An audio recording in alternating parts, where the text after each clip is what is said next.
नमस्कार दोस्तों, हरि गुरुकुल पॉइंट के यूट्यूब चैनल पर आप सभी का स्वागत है। दोस्तों, आज हम लूसेंट जीके के प्रीवियस ईयर्स क्वेश्चंस के बारे में डिस्कस करेंगे, जो अन्य प्रतियोगिता परीक्षाओं में भी पूछे जा चुके हैं और आगामी परीक्षाओं में भी पूछे जाने की पूर्ण संभावना है। तो क्वेश्चन स्टार्ट करते हैं। पहला क्वेश्चन है, अंग्रेजों के खिलाफ पहला विद्रोह किसके द्वारा शुरू किया गया था? दोस्तों, अंग्रेजों के खिलाफ पहला विद्रोह सन्यासियों के द्वारा शुरू किया गया था। अगला क्वेश्चन है, सन्यासी विद्रोह का उल्लेख किस उपन्यास में मिलता है? तो सन्यासी विद्रोह का उल्लेख आनंद मठ में मिलता है। अगला क्वेश्चन है, आनंद मठ की रचना किसने की थी? तो आनंद मठ की रचना बंकिम चंद्र चटर्जी द्वारा की गई थी।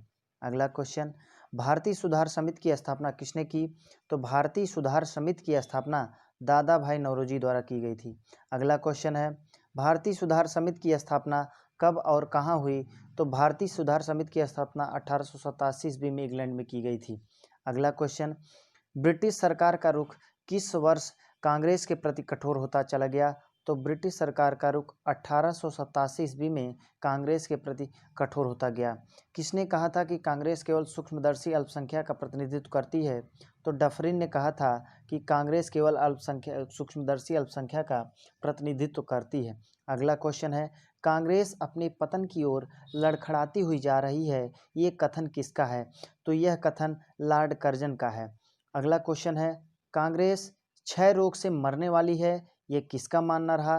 तो ये अरविंद घोष का मानना रहा कि कांग्रेस क्षय रोग से मरने वाली है। अगला क्वेश्चन है, कांग्रेस के लोग पदों के भूखे राजनीतिज्ञ हैं, ये बयान किसने दिया?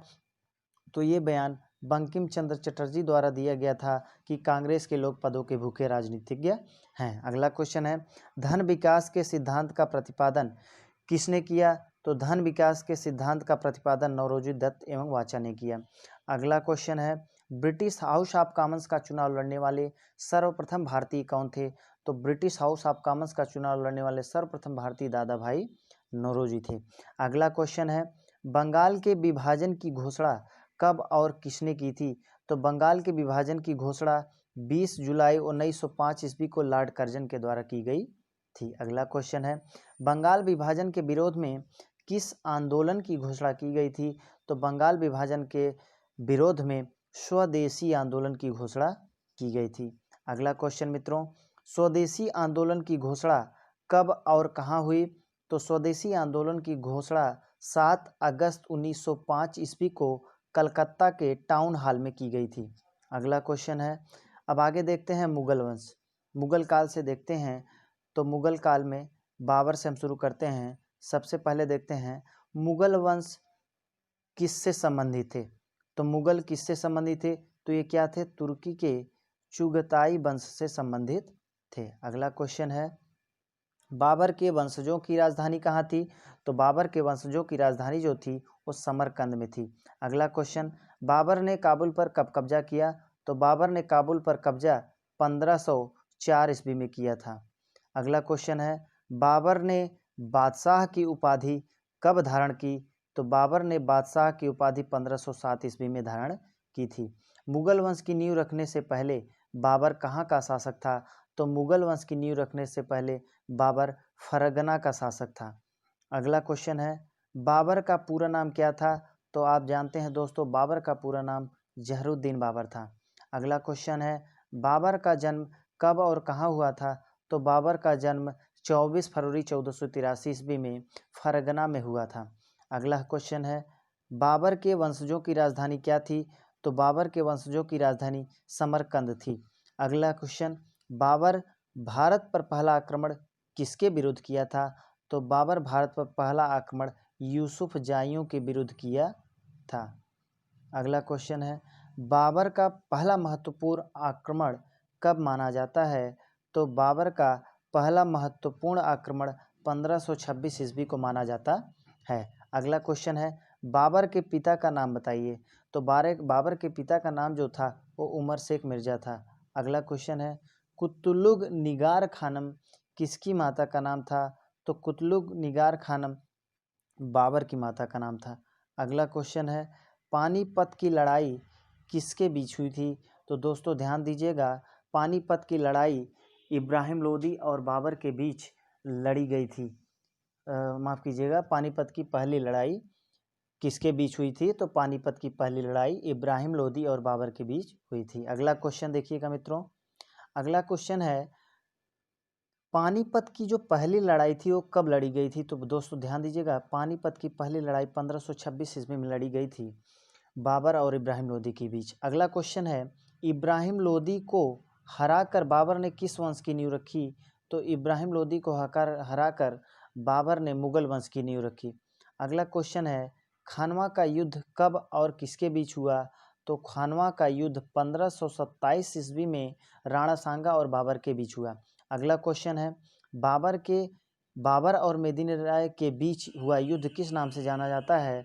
तो बाबर और मेदिनी राय के बीच हुआ युद्ध चंदेरी के युद्ध के नाम से जाना जाते हैं। यह युद्ध 1528 ईस्वी में लड़ा गया था। अगला क्वेश्चन है घाघरा के युद्ध में बाबर ने किसे पराजित किया था? तो घाघरा के युद्ध में बाबर ने महमूद लोदी को पराजित किया था। महमूद लोदी को पराजित किया था जो कि इब्राहिम लोदी का क्या था? भाई था। अगला क्वेश्चन देखिएगा, अगला क्वेश्चन है बाबर ने किस भाषा में अपनी आत्मकथा लिखी? तो बाबर ने तुर्की में अपनी आत्मकथा लिखी थी। तो बाबर ने तुर्की में अपनी आत्मकथा लिखी थी। अगला क्वेश्चन है बाबर की आत्मकथा को किस नाम से जाना जाता है? तो बाबर की आत्मकथा को तुजीक ए बाबरी, जिसको बाबरनामा भी कहा जाता है। अगला क्वेश्चन है किस युद्ध में बाबर ने तोपखाना का आविष्कार किया था? किस युद्ध में बाबर ने तोपखाना का इस्तेमाल किया था? तो पानीपत के प्रथम युद्ध में बाबर ने तोपखाना का इस्तेमाल किया था। अगला क्वेश्चन है बाबर ने युद्ध की कौन सी नीति अपनाई? तो बाबर ने युद्ध की तुलुगमा नीति अपनाई। कौन सी नीति अपनाई? तुलुगमा नीति। अगला क्वेश्चन है उस्ताद अली और मुस्तफ़ा बाबर के क्या थे? तो उस्ताद अली और मुस्तफ़ा बाबर के क्या थे? तोपची थे। अगला क्वेश्चन बाबर की मृत्यु कहाँ हुई? तो बाबर की मृत्यु आगरा में हुई थी। अगला क्वेश्चन बाबर के अलावा कौन से मुगल शासक के मकबरे भारत से बाहर बने हैं? तो जहांगीर और बहादुर शाह जफर के मकबरे भारत से बाहर बने हैं। उदारता के कारण बाबर को किस नाम से जाना जाता है? तो उदारता के कारण बाबर को कलंदर के नाम से जाना जाता है। अगला क्वेश्चन आगे देखिएगा, आगे है भारत में फसलों के सबसे बड़े उत्पादक कौन कौन से राज्य हैं उसके बारे में हम आइए देखते हैं। तो पहला क्वेश्चन से स्टार्ट करते हैं दोस्तों। क्वेश्चन है भारत में धान का सबसे बड़ा उत्पादक कौन सा राज्य है? तो भारत में धान का सबसे बड़ा उत्पादक राज्य पश्चिम बंगाल है, जो कि कोलकाता की राजधानी है। तो कमेंट करके बताइएगा कि पश्चिम बंगाल के मुख्यमंत्री कौन है दोस्तों। अगला क्वेश्चन है भारत में गेहूं का सबसे बड़ा उत्पादक कौन सा है? तो भारत में गेहूं का जो सबसे बड़ा उत्पादक है वो उत्तर प्रदेश है। अगला क्वेश्चन है भारत में गन्ने की सबसे बड़ा उत्पादक क्या है, कौन सा राज्य है? तो गन्ने का सबसे बड़ा उत्पादक जो है उत्तर प्रदेश है। उत्तर प्रदेश में गन्ने का सबसे ज़्यादा उत्पादन होता है। अगला क्वेश्चन है भारत में मूंगफली की सबसे बड़ा उत्पादक कौन सा है? तो गुजरात राज्य है भारत में मूंगफली का सबसे बड़ा उत्पादक। तो अगला क्वेश्चन है भारत में चाय का सबसे बड़ा उत्पादक कौन सा है? तो भारत में चाय का सबसे बड़ा उत्पादक असम राज्य है। अगला क्वेश्चन है भारत में कॉफ़ी का सबसे बड़ा उत्पादक कौन सा है? तो भारत में कॉफ़ी का सबसे बड़ा उत्पादक कर्नाटक है, कर्नाटक। अगला क्वेश्चन है भारत में जूट का सबसे बड़ा उत्पादक कौन सा है? तो भारत में जूट का सबसे बड़ा उत्पादक पश्चिम बंगाल है। अगला क्वेश्चन भारत में केले का सबसे बड़ा उत्पादक कौन सा है? तो भारत में केले का सबसे बड़ा उत्पादक तमिलनाडु है, तमिलनाडु। अगला क्वेश्चन है भारत में केसर का सबसे बड़ा उत्पादक कौन सा है? तो भारत में केसर का सबसे बड़ा उत्पादक जम्मू कश्मीर राज्य है। अगला क्वेश्चन है भारत में प्याज का सबसे बड़ा उत्पादक राज्य कौन सा है? तो भारत में प्याज का सबसे बड़ा उत्पादक राज्य महाराष्ट्र है। अगला क्वेश्चन है भारत में काली मिर्च का सबसे बड़ा उत्पादक राज्य कौन सा है? तो सबसे बड़ा उत्पादक राज्य भारत में केरल है, जो है काली मिर्च का सबसे बड़ा उत्पादक राज्य है। अगला क्वेश्चन है भारत में कपास का सबसे बड़ा उत्पादक राज्य कौन सा है? तो भारत में कपास का सबसे बड़ा उत्पादक राज्य गुजरात है। अगला क्वेश्चन है भारत में बांस का सबसे बड़ा उत्पादक कौन सा राज्य है? तो भारत में बांस का सबसे बड़ा उत्पादक राज्य असम है, असम। अगला है भारत में पहला समाचार पत्र किसने शुरू किया? तो James Einstein Hickey. James Hickey ने जो है भारत में पहला समाचार पत्र शुरू किया था। अगला क्वेश्चन है पोस्ट ऑफिस। पोस्ट ऑफिस के लेखक कौन है?